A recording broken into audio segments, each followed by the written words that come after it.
ਤੁਸੀਂ ਦੇਖ ਰਹੇ ਹੋ ਜੀ ਪ੍ਰਾਈਮ ਏਸ਼ੀਆ ਟੀਵੀ। ਮੈਂ ਹਾਂ ਗੁਰਪ੍ਰੀਤ ਸੰਧਾਵਾਲੀਆ ਤੇ ਇਸ ਪ੍ਰੋਗਰਾਮ ਪ੍ਰਾਈਮ ਪੋਲਿਟਿਕਸ ਦੇ ਵਿੱਚ ਅੱਜ ਇੱਕ ਬਿਹਾਰ ਦੇ ਬੜੀ ਸੀਨੀਅਰ ਨੇਤਾ ਦੇ ਨਾਲ ਮੈਂ ਤੁਹਾਡੀ ਮੁਲਾਕਾਤ ਕਰਵਾਉਣ ਜਾ ਰਿਹਾ। ਮੇਰੇ ਨਾਲ ਨੇ ਇਸ ਵਕਤ ਡਾਕਟਰ ਸ਼ੰਭੂ ਸ਼ਰਨ ਸ਼੍ਰੀਵਾਸਤਵਾ ਜੀ, ਜਿਹੜੇ ਕਿ ਉੱਥੋਂ ਦੇ ਐਕਸ MLC ਨੇ।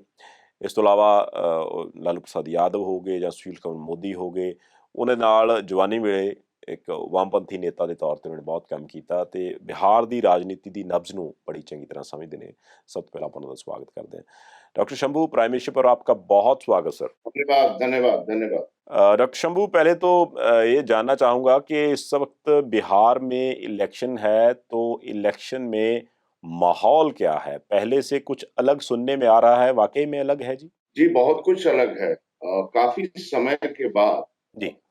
मैं कहूंगा कि जयप्रकाश नारायण का जो आंदोलन हुआ था, उसके बाद पहली बार कुछ ऐसे मुद्दे, जैसे उस समय महंगाई, भ्रष्टाचार, ये सब मुद्दा बना।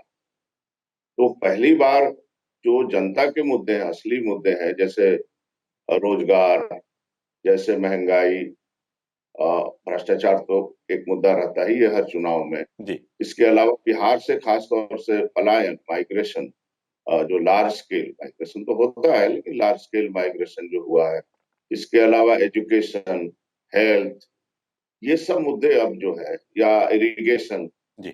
ये मुद्दे अब पॉलिटिकल मुद्दे बने हैं। पहले तो लोग बोलते थे भाषणों में, लेकिन ये पॉलिटिक्स नहीं डिसाइड करता था। तो उस मामले में नया चुनाव। लेकिन डॉक्टर शंभू, ये अपने आप में बड़ी हैरान करने वाली बात है कि बिहार की इलेक्शन जिसमें कास्ट का पत्ता सबसे ऊपर होता था कि कास्ट का पत्ता खेलेंगे, बाकी लोग सब कुछ भूल जाएंगे, वो कास्ट का पत्ता इस बार पीछे क्यों चला गया जी? उसकी एक बहुत बड़ी वजह है कि देखिए, काफी समय से चाहे जिसका भी राज रहा हो, हम उस पर नहीं जाएंगे, चाहे जी। 40 साल लालू से ही कहानी, लालू जी से ही कहानी नहीं शुरू होती है, पहले से ही शुरू हो जाती है। जी। तो एक बिहार एक तरह से समझिए कि मिस गवर्नेंस, अच्छे शासन नहीं होना जिसको कहते हैं, अच्छा शासन नहीं होना, उसका शिकार रहा। जी। तो नतीजे के तौर पर, चूंकि वो देश का सबसे पिछड़ा रहा, सबसे पिछड़ा रहा आज भी। अब आज देखिए, वहां भाजपा और नीतीश दोनों की मिलीजुली सरकार है काफी समय से, वहां 15 साल से। जी। लेकिन भारत सरकार का नीति आयोग, जो प्लानिंग कमीशन का जो नया नाम है नीति आयोग, उसका जो लेटेस्ट डॉक्यूमेंट आया है, जी। और जिसके चेयरमैन खुद प्राइम मिनिस्टर है, जी। उसका कहना है कि बिहार सारे जो मानक होते हैं, शिक्षा है, स्वास्थ्य है, रोजगार है, हर मानक में सबसे नीचे है देश, हम्म। सबसे नीचे। जी। तो ये सब मुद्दे रहते तो थे, और जैसा कि आपने खुद ही कहा कि कास्ट लेकिन हावी हो जाता, जी। क्योंकि ये मुद्दे पॉलिटिकल मुद्दे नहीं बनते थे। जी। अब आपने पूछा कि ये इस बार ऐसा क्यों हुआ, जी। जी। तो उसमें कोई देखिए, ऐसा है कि कभी कभी कोई ऐसी चीजें होती हैं जिसको हम लोग अंग्रेजी में ट्रिगर बोलते हैं। जी। अ, जो एक सिचुएशन बिल्ड हो रही होती है, बन रही होती है, उसको ट्रिगर कर देता है। तो ये कोरोना में जो लार्ज स्केल माइग्रेशन हुआ, जी। अब चाहे केंद्र की भाजपा सरकार हो, चाहे वहां नीतीश जी की सरकार हो, माइग्रेशन हुआ वो तो हुआ, लेकिन उन्होंने जो इनसेंसिटिविटी दिखाई, पूरी तरह से असंवेदनशील। जैसे ये उम्मीद की जाती थी है कि वो अच्छे से बसों का इंतजाम कर देंगे, ट्रेन का इंतजाम कर देंगे, जी। उसकी बजाय लोग 2-2 हजार किलोमीटर बंबई से, गुजरात से, दिल्ली से, कहाँ कहाँ से पैदल, जिन हालातों में पूरी दुनिया ने टेलीविजन पे देखा। जी। तो बिहारियों में ये जो मुद्दे थे कि भाई अपने यहाँ बिहार में रोजगार है ही नहीं, जी। और अगर जिंदा रहना है तो बाहर जाना पड़े। और जब वो लौटे, तो जिसको आप कह सकते हैं ना कि बिहारियों के आत्मसम्मान, हम्म। सेल्फ रिस्पेक्ट, उसको चोट पहुंच गई, एंड दे फेल्ट ऑफेंडेड। मतलब उनको लगा ये क्या हो रहा है, कैसी सरकारें हैं। हम लोग बार बार चुनते हैं जात के नाम पर, दो समीकरण है, पहले उससे एक समीकरण हावी था तो 15 साल लालू जी का राज रहा, अब जी। दूसरा समीकरण हावी रहा तो नीतीश जी का राज रहा है। लेकिन ये जो मूल मुद्दे हैं, इसको इन लोगों ने हल नहीं किया, और नतीजे के तौर पर हम लोग एक तरह से दर दर भटकने वाले लोग हो गए। तो इससे चोट पहुंची है, और बड़ी, जिसको हम कहते हैं कि इस चीज को नौजवानों में सबसे ज्यादा इसको लेकर रोष फैला। इसलिए ये मुद्दा।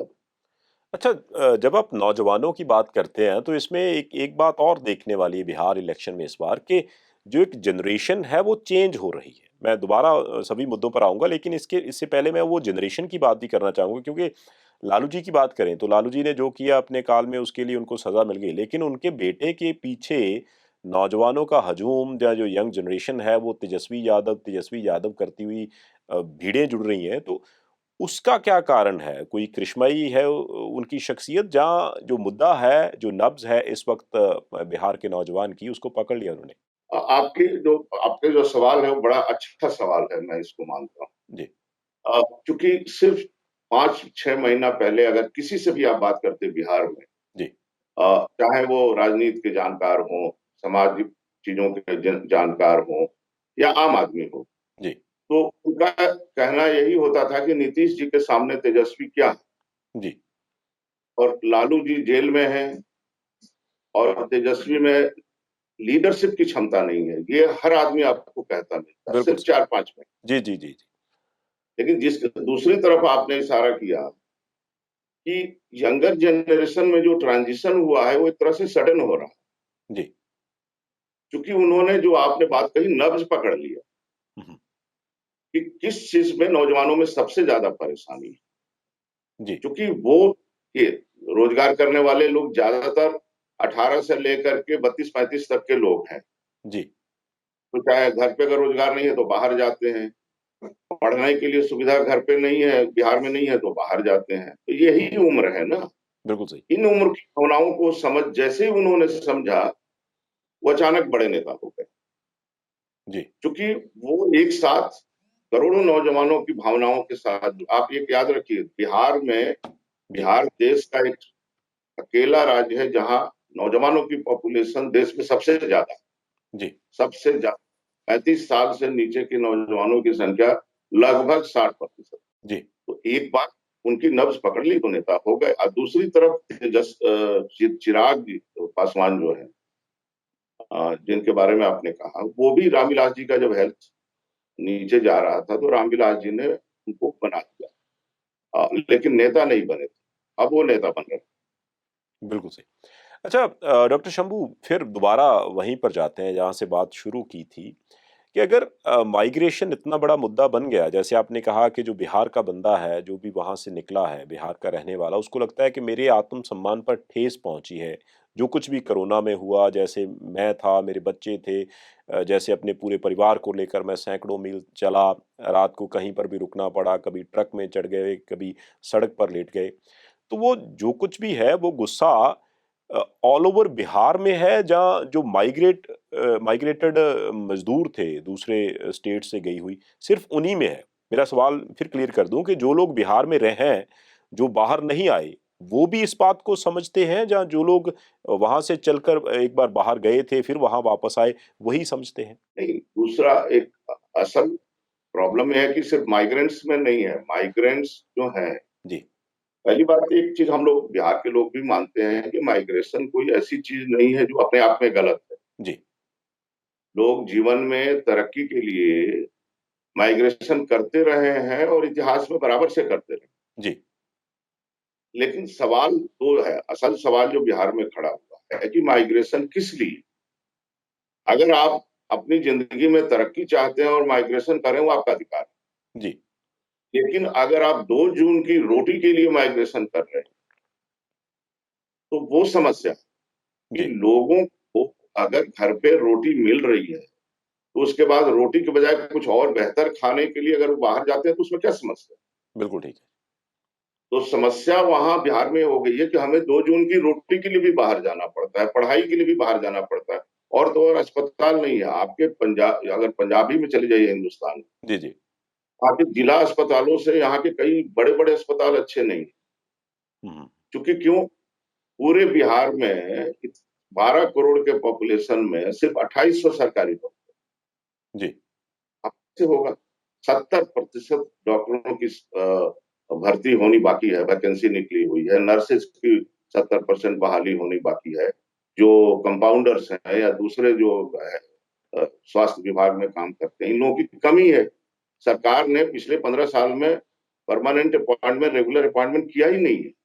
अब ये मुद्दे बन गए हैं बिल्कुल कि सही। भाई अगर ये होता तो स्वास्थ्य व्यवस्था भी बेहतर होती। इसलिए जो तेजस्वी उठा रहे हैं रोजगार का मुद्दा, उस रोजगार के साथ शिक्षा और स्वास्थ्य व्यवस्था के सुधार का भी मामला है। प्रोफेसर नहीं है विश्वविद्यालयों में, बिल्कुल सही। आपको कॉलेजेस में पढ़ाने वाले लोग नहीं।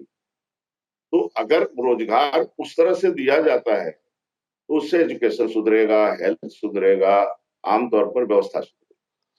अच्छा डॉक्टर शंभू, आपकी बातों से मैं थोड़ा-थोड़ा समझ पा रहा हूँ कि अब तक जो बाहर ये प्रचार किया जाता था कि सुशासन बाबू जो है नीतीश कुमार जी, वो बहुत अच्छा बिहार को चला रहे हैं और इससे पहले लालू जी ने बिहार को खत्म कर दिया था। लेकिन अब जो लालू जी की नेक्स्ट जनरेशन है, उन्होंने जो नब्ज़ पकड़ा है उसके आगे इस वक़्त नीतीश कुमार जी हैं, उनको कुछ सूझ नहीं रहा कि करें क्या? पहले मैं एक लाइन में एक चीज का जवाब दे दूं कि लालू जी ने बिहार के समाज में जो स्टेटस को था, जी, जड़ता थी, समाज के एक छोटे वर्ग का प्रभुत्व था, उसको तोड़ा।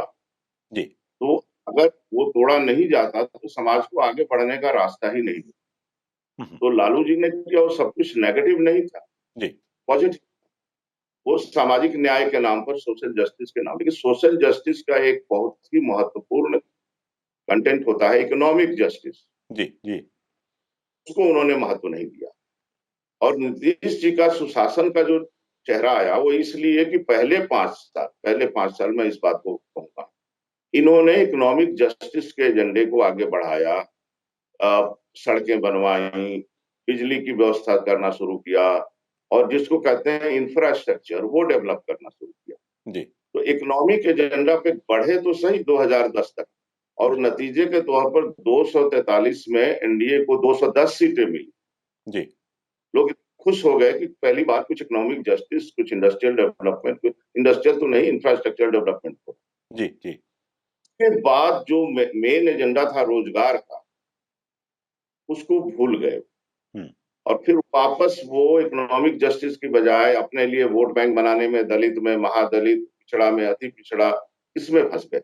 जी, अब जो बिहार को जरूरत है कि सोशल जस्टिस का एक बहुत बड़ा काम तो हो चुका है, लेकिन इकोनॉमिक जस्टिस, जिसका मतलब है इंडस्ट्रियलाइजेशन, एग्रीकल्चर थोड़ा डेवलप हो, रोजगार बने, जी, और मॉडर्नाइजेशन हो, थोड़ा आधुनिकीकरण हो राज्य का। ये काम नीतीश जी पिछले 5 सालों में, कभी तो 2 साल लालू जी, 18 महीना लालू जी के साथ रहे, उसके बाद 3.5 साल से बीजेपी के साथ चले गए। एक तो उनकी विश्वसनीयता घट गई, जी, क्रेडिबिलिटी, और दूसरा ये हुआ कि इकोनॉमिक जस्टिस का एजेंडा उन्होंने वो भूल ही गए। तो इसलिए तेजस्वी जब इकोनॉमिक जस्टिस की बात कर रहे हैं तो 2005 में जो नीतीश को बेनिफिट मिला था, जी, वही बेनिफिट अभी उनको मिल रहा है, क्योंकि ये क्राइंग एजेंडा है, बिहार की जरूरत है। जी, अब आपने एक जो सवाल पूछा था कि संभावना, जी, तो संभावना तो मैं एक एक लाइन में आप कहूंगा कि 3 हफ्ते पहले तक ये चुनाव पूरी तरह से एनडीए के पक्ष में था। जी, लगभग लग रहा था कि 2 तिहाई उनको आएगा, 1 तिहाई विपक्ष को आएगा, मतलब महागठबंधन को जी, आएगा। आज जब एक चरण का चुनाव हो गया है, उसके नतीजों के बारे में हम लोग थोड़ा तो जानकारी है कि उसमें महागठबंधन आगे है। हुँ, अभी जो आज जहां चुनाव हो रहा है वहां एनडीए परंपरागत तौर पे काफी उनका आधार है। जी, नीतीश जी का भी आधार है, भाजपा का भी आधार। अच्छा, तो ये हम एक लाइन में अगर कहें आपको, तो ये चुनाव ओपन हो गया अब। जी, पहले क्लोज था एनडीए के फेवर में, जी, जी, जी, जी, अब पूरी तरह से ओपन है। महागठबंधन भी जीत सकता है, और एनडीए भी कह सकते हैं कि स्क्रैप थ्रू करेगा। अब वो 2 तिहाई या बड़ा बहुमत और वो सब तो नहीं है, ज्यादा से ज्यादा वो स्क्रैप थ्रू कर, डॉक्टर मतलब शंभू, जैसे कैसे कैसे मेजोरिटी बना। एक्चुअली मैंने ये सवाल आपसे इसलिए पूछा था क्योंकि पंजाब के मीडिया में जो सट्टा बाज़ार की खबरें आती हैं अलग-अलग स्टेट से, गुजरात से लगा लीजिए, कहीं और राजस्थान से लगा लीजिए, वो जो सट्टा बाज़ार है, उसमें जो बढ़त दिखाई जा रही है, वो भी महागठबंधन को दिखाई जा रही है। तो जैसे आपने बोला कि 3 हफ्ते पहले पिक्चर और थी और 3 हफ्ते बाद आज की पिक्चर और है, तो इस सब का प्रभाव जो है वो पूरे देश पर पड़ेगा। इसलिए मैं जानना चाहता था कि बीजेपी जो इस समय उसको लगता है कि हमें कोई रोकने वाला नहीं, अचानक में बिहार जैसे स्टेट में जाकर अचानक से ब्रेक लगने की कोशिश हो जाए या ब्रेक लगने की संभावना बन जाए, तो ये कैसे हो गया? यही जानने के लिए आपको मैंने तंग किया जी।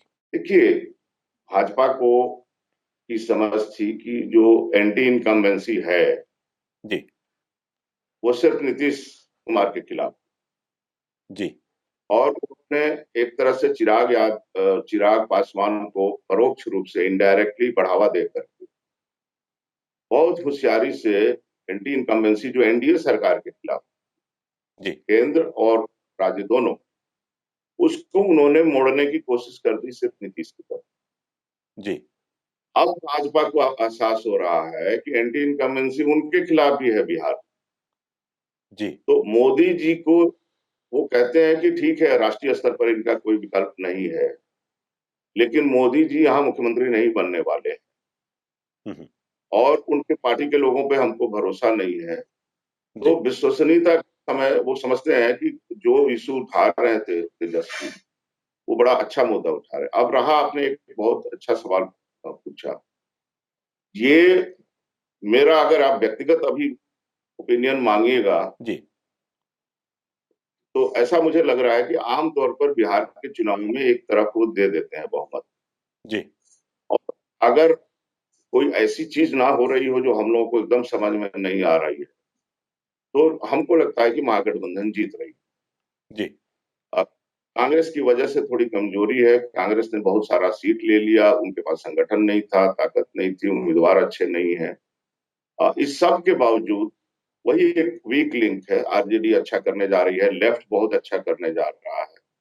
अब कांग्रेस थोड़ा कमजोर भी रहेगी, तब भी महागठबंधन मोस्ट, मतलब मेरी अपनी समझ की, जीत जाएगी। वो बहुमत मिल रहा है उसको, क्योंकि बिहार के लोग आमतौर पर बहुमत दे देते हैं एक तरफ को। ओके। तो अगर ऐसे हालात में इसका तात्कालिक असर उत्तर प्रदेश पे होगा, जी, जहाँ चुनाव है 2022 में। जी, जी, जी, बंगाल पे होगा, जी, जहाँ भाजपा का नजर लगाए हुए, दोनों जगहों पे इसका असर होना निश्चित है।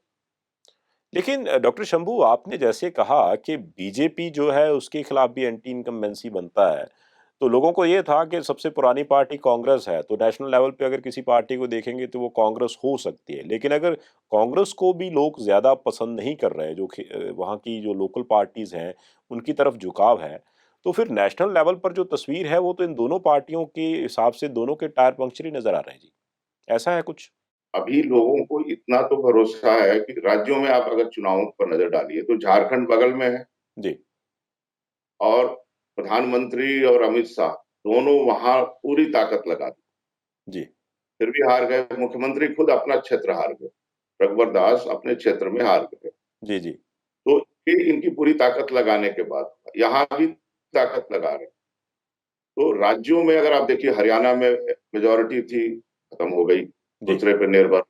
महाराष्ट्र में जो हुआ, और उसके पहले मध्य प्रदेश, छत्तीसगढ़, इन सब जगहों पर भी जो हुआ, अभी बिहार में जो इनकी हालत अचानक दिखने लगी, हमको लगता है कि वो अंदर भावना थी, दिख रही है अभी 3 हफ्तों में। जी, तो ऐसे हालात में अब ये कंक्लूड किया जा सकता है कि अगर नेशनल लेवल पे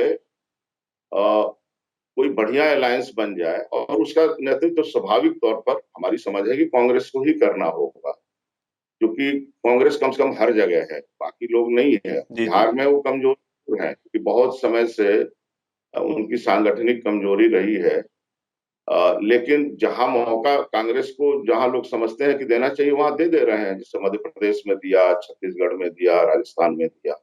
जी, जी, जी, तो चूंकि तो हर जगह है, चाहे कहीं कमजोर है कहीं मजबूत है, हर जगह है। जैसे आपके पंजाब में दे दिया। जी, जी, जी, तो ऐसे हालात में कांग्रेस को ही इसको आगे आना होगा, लेकिन कांग्रेस को अपने रवैये में थोड़ा बदलाव लाना होगा। जी, और उनको सब, अब ये नहीं माना जा सकता कि कांग्रेस अकेले भाजपा को चैलेंज कर रही, ये मानना गलती होगी। फिर भाजपा के हाथ में चली जाएगी सत्ता। लेकिन कांग्रेस और जो बड़े नेता उभर रहे हैं, जिन्होंने भाजपा को एक तरह से परास्त किया है अपने अपने राज्यों में, जी, जी, और आगे भी ममता बनर्जी है, करुणा स्टालिन है, ये लोग भी मोस्ट लाइकली परास्त कर देंगे। जी, तो ऐसे हालात में अगर कांग्रेस और इनका गठबंधन बन जाए, तो भाजपा उतनी अच्छी स्थिति में नहीं रहेगी जितना आज दिख रही है। जी।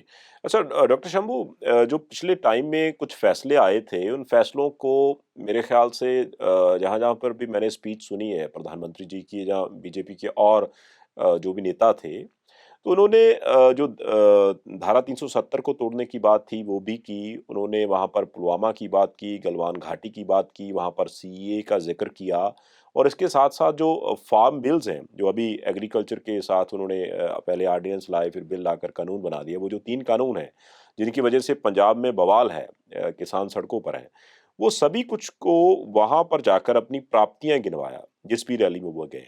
तो बिहार के लोगों ने उन सभी मुद्दों को कैसे देखा? वो मुद्दे वहाँ पर कितना काम करते हैं? इलेक्शन के हिसाब से मैं पूछ रहा हूँ आपसे। पहली बात कि बिहार में जितने भी मुद्दे उठा रहे हैं, चाहे राम मंदिर का इन्होंने उठाया, 370 का उठाया, इनका आज के दिन कोई प्रभाव नहीं। अच्छा जी। तो भाजपा को ऐसे भी वोट देते वही दे रहे हैं। इन्होंने कोशिश बहुत की, क्या नहीं कहा, सब कुछ कह दिया। जी। लेकिन वो चीज एकदम प्रभावहीन हो गई। चुनाव में वो 24 घंटा भी मुद्दा नहीं रह पाता। और रही बात, एक आपने बहुत महत्वपूर्ण सवाल पूछा, वो एक जो 3 जो फार्म बिल लाए, जी, जी। आपके अगर उन फार्म बिल्स फेलियर का, असफलता का अगर कोई नमूना है तो बिहार है। जी, जी, बिल्कुल 5 सही। साल पहले मंडियां वहां समाप्त कर दी गई। 5 साल नहीं, ये दो 2008, 2006 में की थी जी, 14 साल पहले। तो 14 साल हो गए जी, मंडियां खत्म हो गई। जी, जी। हालत ये है कि 2 डर बिहार के किसानों को सता रहा है। पहली बात, वो बिल के पूरी तरह खिलाफ हुँ, हुँ। बिहार में। दूसरा उनको डर सता रहा है, वो है कि उनको लगता है कि जो कॉन्ट्रैक्ट खेती है, वो बिहार में शुरू कर दी जाएगी। और आप बिहार के देहातों में किसानों से बात कीजिए, वो कह रहे हैं कि ऐसा तो नहीं कि हम लोग अंबानी अदानी के खेतों में खेतिहर मजदूर हो जाएंगे, हमारी हैसियत। एक ये डर काफी फैला हुआ है। और दूसरा, आपको आश्चर्य होगा कि एक अभी इसी चुनाव के बीच में बहुत जगह लोग मांग कर रहे हैं कि हम वापस मंडियां चाहिए। अच्छा जी। ये भी बिहार में शुरू है, वापस मंडियों की मांग शुरू हो। तो वहां फार्म बिल के बारे में वहां लोग नाराज हैं, वो भी किसानों में नाराजगी की एक वजह है कि जी। फार्म बिल से लोग नाराज हैं कि यहाँ ये काम किया नहीं, आपने मंडियां हटा के देख ली, हमें तो कोई फायदा हुआ नहीं। बिल्कुल सही। तो ये है। डॉक्टर शंभू, एक एक बात मैं जानना चाहूँगा कि अगर 14 साल पहले वो समाप्त कर दिया गया था, एपीएमसी एक्ट खत्म कर दिया गया, उसको ओपन मार्केट डिक्लेयर कर दिया गया बिहार को, तो हमें पंजाब तक जो न्यूज़ पहुँचती है, जब जो लोग बिहार से यहाँ पंजाब में काम करने आते हैं, कुछ लोगों का बताना है कि उनके पास 5 एकड़ ज़मीन है, कुछ 6 एकड़ ज़मीन है, लेकिन वहाँ पर उनको वो उसका दाम नहीं मिलता उनकी फसल का, तो वो मज़दूरी करने आते हैं। ये जो मैसेज अभी पंजाब तक पहुंच रहा है, जैसे आपने पहले बताया कि कोरोना का माइग्रेशन का मुद्दा वहां पर लोगों को घर-घर में जाकर तंग करने लगा, तो जो किसान है बिहार का, वो इसको उसी तरह से देख रहा है जैसे पंजाब का किसान देख रहा है, जहाँ वो बहुत दबी सी आवाज़ है। मैं ये इसलिए पूछ रहा हूँ क्योंकि पंजाब के लिए ये बहुत इम्पोर्टेंट मुद्दा है कि अगर वहाँ से भी कोई रोज़ की लहर उठती है, तो 2006 में ख़त्म किए गए एपीएमसी एक्ट को मुद्दा बनाकर हो सकता है कि इसके ऊपर सरकार के ऊपर प्रेशर बने कि नहीं, ये काम जो हमने कर लिया है उसको चेंज करना पड़ेगा। तो वो जो किसान है वो पॉकेट्स में है या मासिस में उसका असर है कि एपीएमसी एक्ट जो है था वो अच्छा था, ओपन मंडी गलत है? देखिए, किसानों में रोष है। जी। अगर आप अभी जाइए तो अभी जैसे वहाँ वो के वो काटा जा रहा है, जी, जी, जी, जी। और राइस उसको जो काटा जा रहा है तो उसकी कीमत एकदम नहीं मिलती। जी। और सब्जियों का भी यही हाल है, जो सब्जियां उगाई गई हैं वो इतने सस्ते भी किसानों को बेचना पड़ रहा है, कोई उपाय नहीं। कोई व्यवस्था नहीं है, कोई व्यवस्थित जगह जहां उनको कुछ मिल सके। वो किसी भी चीज की कीमत नहीं मिलती है, बहुत कम कीमत मिलती है। बिल्कुल ठीक। तो इसलिए जैसा कि आपने कहा, वो खेत मजदूरी होने पे मजबूर हो जाते हैं या बाहर जाने पे मजबूर हो जाते हैं। तो बिल्कुल। किसानी फायदे की चीज बिहार में नहीं रही, और एपीएमसी के तो आपने हटा दिया, लेकिन किसी एक भी मंडी वहां नहीं करी। कोई भी ऑल्टरनेटिव व्यवस्था, वैकल्पिक व्यवस्था 14 साल में जब नहीं हुई, तो किसानों को कैसे विश्वास हो जाएगा कि ये कोई फायदे की चीज है। बिल्कुल। सच्ची बात तो ये है कि वहाँ बड़ा, अगर पंजाब और हरियाणा के बाद कहीं बड़ा आंदोलन हो सकता था तो वो बिहार था, जी, क्योंकि लोगों ने वहां प्रयोग करके देख लिया था। लेकिन वहां लोग जुलाई से चुनाव में लग गए हैं, पूरी व्यवस्था, लोग सब चुनाव में हैं। जी, चुनाव होने की वजह से ही वहां आंदोलन नहीं दिख रहा है। जी, तो जी, जी। इसलिए ऐसा नहीं है, वहां रोष जितना पंजाब में है उतना ही रोष है, वहां बहुत परेशानी है, लेकिन आंदोलन अभी नहीं हुआ। अच्छा डॉक्टर शंभू, थोड़ा-सा हम जो नेतागण हैं बिहार के, उनके बारे में थोड़ा-सा जानने की क्यूरियोसिटी होती है। लालू जी बहुत देर से जेल में हैं, तो जेल में रहने के कारण वो जो एक्टिव पॉलिटिक्स है, उससे थोड़ा-सा दूर हो गए वो।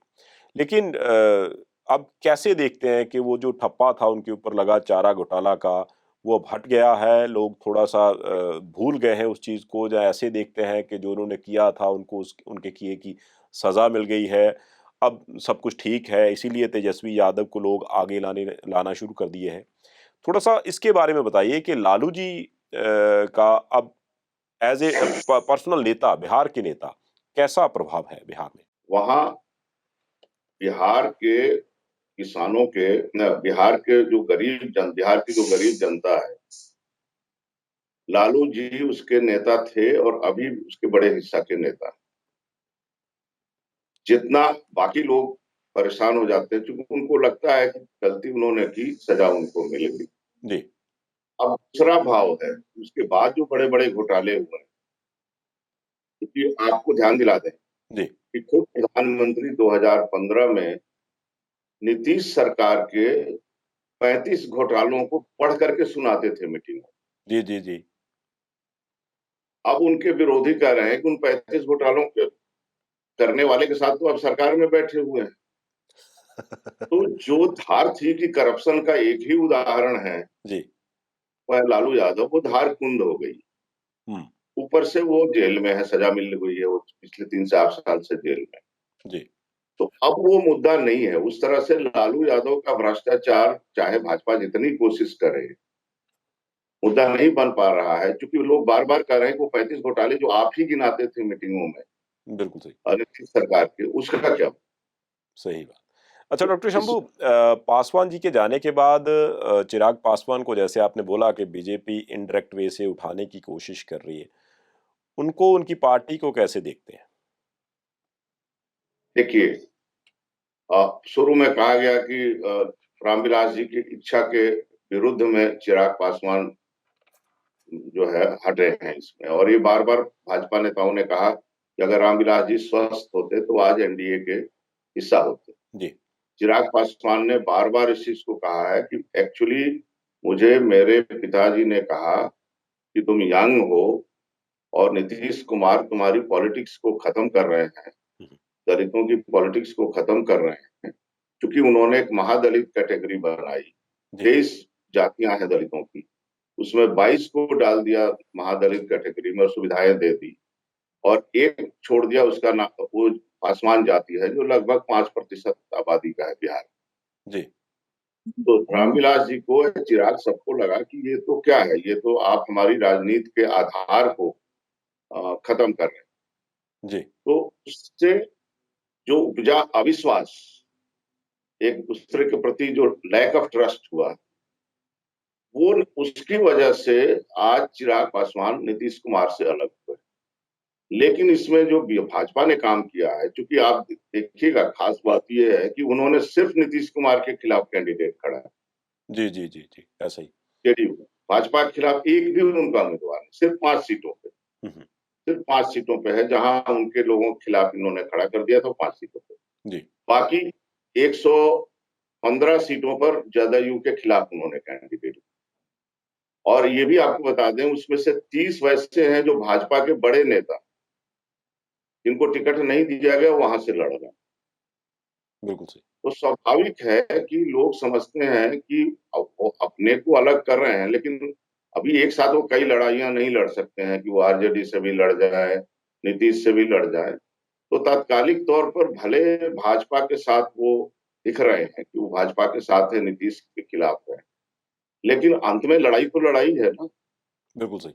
और कितना दिन तक रह पाएंगे वो भी एक चीज है, क्योंकि अब जो दो बड़े यंग नेता उभर रहे हैं, एक तरफ चिराग है, एक तरफ तेजस्वी है, और वामपंथियों में कन्हैया उभर रहे हैं, वो जी। भी अपने तरह से मीटिंगें कर रहे हैं और बड़ी भीड़ उनके लिए भी आती है। तो ये तीन नेता समझिए कि बिहार में नई पीढ़ी के तेजस्वी यादव, चिराग पासवान, कन्हैया कुमार, ये तीन नेता उभर रहे हैं।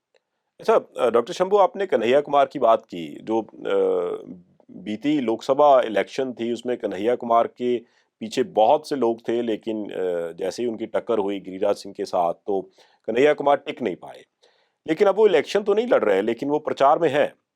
तो कन्हैया कुमार की राजनीति को आप कैसे देखते हैं कि इन फ्यूचर, क्योंकि वो लेफ्ट से आते हैं, तो उनके कंधों पर किसी न किसी तरह आकर एक लेफ्ट भी दोबारा से खड़ा हो सकता है या नहीं? अब कोई चांसेस नहीं है? खड़ा हो सकता है, लेकिन मेरी समझ है कि उनको बिहार पे फोकस करना जी। चाहिए, या जो जहाँ संभावनाएं हैं, जैसे पंजाब है, जैसे उत्तर प्रदेश है, मतलब अगर जितना वो नॉर्दर्न इंडिया पे फोकस करेंगे, जी। तो कम्युनिस्ट पार्टियों का या वामपंथी पार्टियों का जो बेस है, ऐसा तो नहीं है खत्म हो गया है, जी।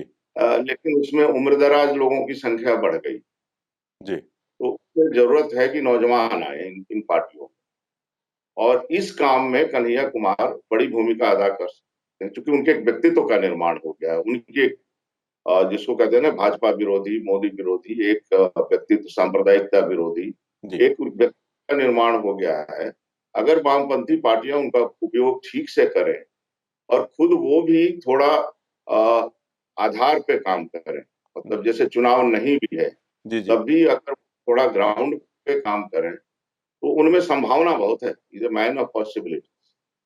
क्या अच्छा डॉक्टर शंभू, मैंने जितने सवाल मेरे दिमाग में थे, ज़हन में थे, मैंने आपसे किए, समझने की कोशिश की, लेकिन फिर भी मैं कुछ पूछना भूल गया हूँ। आप बिहार के बारे में बताना चाहें, कोई कुछ बहुत इम्पोर्टेंट हो, राजनीति के बारे में, जो सिनेरियो चेंज हो रहा है उसके बारे में, जो इलेक्शन चल रही है उसके बारे में, कुछ भी जो आपको लगता है कि देशवासियों को, बिहारवासियों को जानना ज़रूरी है, तो ज़रूर बताएँ प्लीज़। मैं बिहार वासियों नहीं, देशवासियों के लिए मैं ऐसा समझता हूँ कि जो जिसको बोलते हैं ना पॉलिटिकल साइंस के लोग, ग्रामर ऑफ पॉलिटिक्स, जी।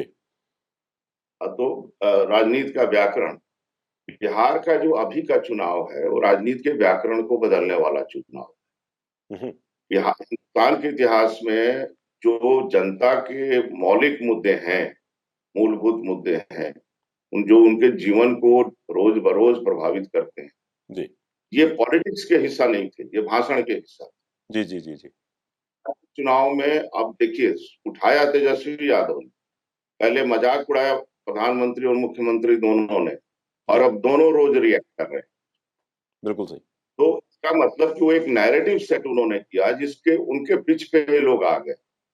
लेकिन ये बिहार तक ही सीमित नहीं रहेगा, ये बहुत ऐतिहासिक कंट्रीब्यूशन है कि अब हिंदुस्तान के हर राज्य में या राष्ट्रीय स्तर पर जब चुनाव होंगे, तो ये मुद्दा बनने जा रहा है अब।